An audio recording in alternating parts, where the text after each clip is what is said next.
এই পার্বত্য চট্টগ্রামে মারমা, চাকমা, তঞ্চঙ্গা, ত্রিপুরা, বম এবং অন্যান্য আদিবাসীরাও রয়েছে। সেই আদিবাসীদের মধ্যে চাকমা জনগোষ্ঠী আসলে কারা, সেটা যদি অতীতের ইতিহাস ঘেঁটে জানতে যাই তাহলে আমাদের যেতে হবে একদম শুরুর দিকে। মূলত 1000 বছর আগেও পার্বত্য চট্টগ্রাম বাংলাদেশের কোনো অংশই ছিল না। ভারতের সেভেন সিস্টার রাজ্যগুলো যেমন কোনো কালেই ভারতের অংশ ছিলই না, তেমনি পার্বত্য চট্টগ্রামও বাংলাদেশের কোনো অংশই ছিল না। চাকমাদের আদিপুরুষ ছিলেন মূলত শাক্য কিংবা সাকিয়া বংশধরের।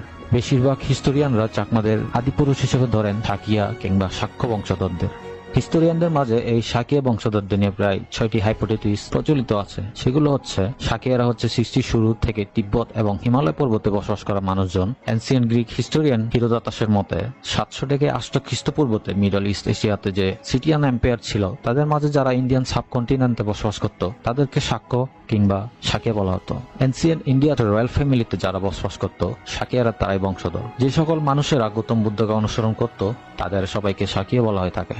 সাকিয়ারা হচ্ছে এশিয়ার সবথেকে প্রাচীন বাসিন্দা এবং তারা মঙ্গোলিয়ানদের অরিজিনও বহন করে।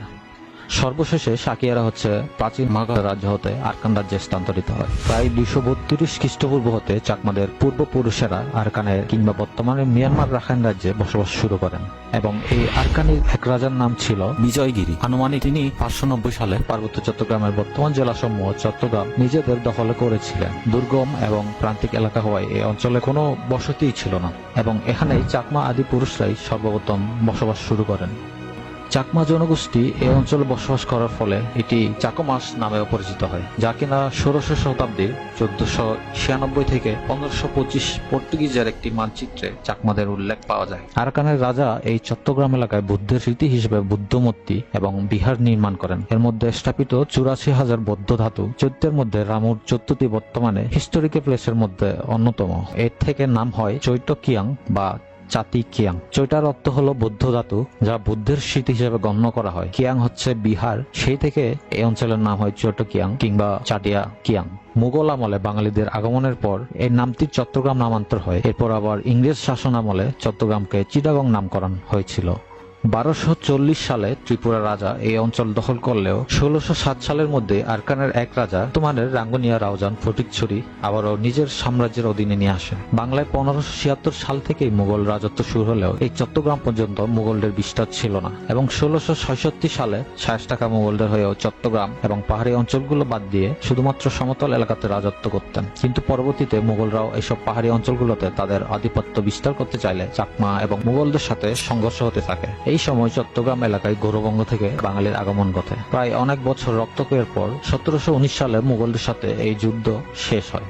এই যুদ্ধের পর মুঘলরা এরপর থেকে চাকমাদের স্বাধীনতার আর কোনো হস্তক্ষেপই করেনি। এরপর পলাশী যুদ্ধে 3 বছর পর বাংলার নবাব মীর কাসেম 1761 সালে ইস্ট ইন্ডিয়া কোম্পানিকে চট্টগ্রাম বর্তমান মেদিনীপুর উপহার হিসেবে দেন। এই সময় ব্রিটিশরা চট্টগ্রাম এবং পাহাড়ি অঞ্চলগুলোতে নিজেদের কন্ট্রোল নিতে শুরু করে, কিন্তু সে সময় চাকমাদের রাজা শেখ দৌলত ব্রিটিশদের বাধা দেয় এবং এরপর থেকে চাকমা আর ব্রিটিশদের মধ্যে যুদ্ধ চলতে থাকে।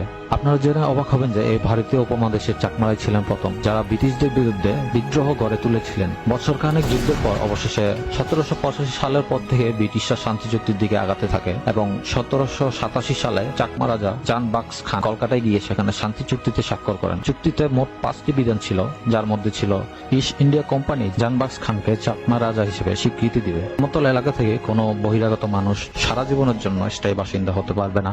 কর আদায়ের ক্ষেত্রে সেখানে কেবলমাত্র রাজারাই কর আদায় করতে পারবে। ব্রিটিশদের সাথে দীর্ঘ যুদ্ধের পর চাকমারা প্রায় দুর্বল হয়ে যায়, যার ফলে এই সময় ত্রিপুরার লুসাই পাহাড় থেকে এসে চাকমাদের অঞ্চলে লুটপাট চালায় এবং হামলা করতে থাকে। এই সুযোগে ব্রিটিশরা চাকমাদের স্বায়ত্তশাসন কেড়ে নেয় এবং সেখানকার মানুষদের নিরাপত্তা দেওয়ার নাম করে একজন ব্রিটিশ অফিসারকে এই এলাকার নিরাপত্তার দায়িত্ব দেওয়া হয়। কিন্তু পরবর্তীতে চাকমাদের নিরাপত্তা দেওয়ার নাম করে পাহাড়ের ভূমির বেদখল এবং সব অধিকার কেড়ে নেওয়া হয়। 1869 সালে সেই চুক্তির পদটিকে পরিবর্তন করে করা হয় ডেপুটি কমিশনার। সকল রাজস্ব আদায় এবং সকল দায়িত্ব চলে যায় সেই ব্রিটিশদের হাতে। 1884 সালে ব্রিটিশরাই সম্পূর্ণ চিটাগং হিল ট্যাক্সের ক্ষমতা একজন চাকমা রাজা থেকে কেড়ে নিয়ে 3টি সার্কেল ভাগ করে দেওয়া হয়, যেগুলো হলো চাকমা সার্কেল, বোমাং সার্কেল এবং মং সার্কেল। আগে যে সম্পূর্ণ এলাকায় যারা এক রাজাকে মান্য করে চলতো, সেখানে ব্রিটিশরা 3টি আলাদা নেতৃত্বে ভাগ করে দেয়। স্বাভাবিকভাবে চাকমাদের একতা ক্ষমতা চলে যায়। এর ফলে ব্রিটিশরা তাদের ইচ্ছামতো সবাইকে শাসন করতে থাকে। সারা ভারতে যখন ব্রিটিশদের বিরুদ্ধে আন্দোলন করে, তখন এই হিলট্রেক্সের চাকমা, মারমা, ত্রিপুরা অন্যান্য জনগোষ্ঠী মানুষরাও কিন্তু এই ব্রিটিশদের বিরুদ্ধে আবারও রাষ্ট্র গঠনের আন্দোলন করেছিল। তো বর্তমানে আদিবাসী যুক্তির বিপক্ষে অনেকে বলে বাংলাদেশে কোনো আদিবাসী নেই। থাকলেও চাকমা, মারমা, ত্রিপুরা, তঞ্চঙ্গা যাদের পূর্বপুরুষরাই এই 3 পার্বত্য জেলায় বসবাস করে আসতেছিল, তারাই এই দেশের আদিবাসী না বলে চালিয়ে দেওয়া হয়। এবং অনেক সমাবেশে বলা হয় যে বাঙালিরাই এই দেশের আদিবাসী। এটার বিপক্ষে স্পষ্ট বিবৃতি হলো পার্বত্য অঞ্চলে বসবাসকৃত বিভিন্ন গোষ্ঠী যারা রয়েছে, তারাই হচ্ছে পার্বত্য অঞ্চলের আদিবাসী। এবং ইতিহাসে এটাও প্রমাণিত হয় যে তঞ্চঙ্গা, চাকমা, মারমা, ত্রিপুরা যারা ছিল, তারাই হচ্ছে এই পার্বত্য চট্টগ্রামের আদিবাসী, কিংবা বর্তমানে বাংলাদেশের আদিবাসী।